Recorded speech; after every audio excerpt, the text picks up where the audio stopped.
Après longue attente, Midjourney V8 est sorti. Venez, je vous raconte tout. Midjourney version 8 est sorti en alpha. Les premiers tests montrent une esthétique visuelle toujours aussi intéressante, bien qu'assez proche de la version 7.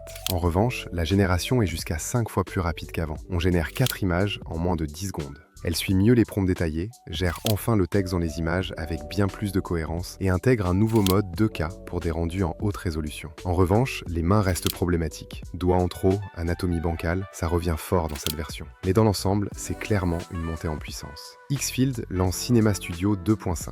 En plus du choix des caméras et des optiques, la grande nouveauté, c'est Soulcast. On choisit un acteur virtuel, on pose un décor et on convertit une image fixe en plan cinématographique. À tester. Lovartai sort deux nouveautés. D'abord un voice mode. On parle à l'agent à l'oral, il comprend et génère ou modifie des créations en temps réel. Pratique ce mode main libre. La deuxième nouveauté, c'est Vectorize. Conversion en un clic d'un PNG ou JPEG vers un SVG propre, prêt à être utilisé dans Illustrator ou Figma. Franchement utile pour les créatifs. Google Labs a publié une refonte majeure de Stitch, son outil de conception d'interface utilisateur. La mise à jour repositionne la plateforme comme un environnement de design entièrement natif IA, sous le concept de Vibe Design.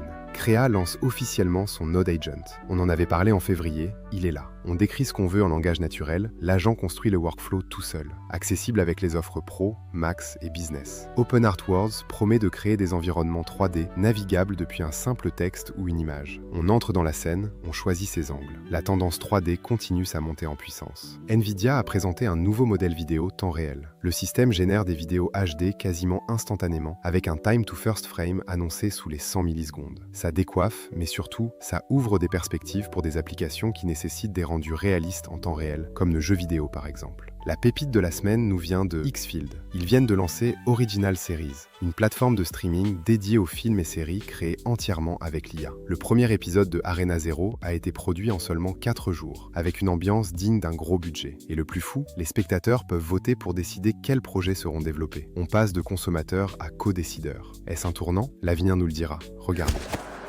Hey, who are you? Hello, my beautiful freaks. Did you miss me? Oh, I know you did.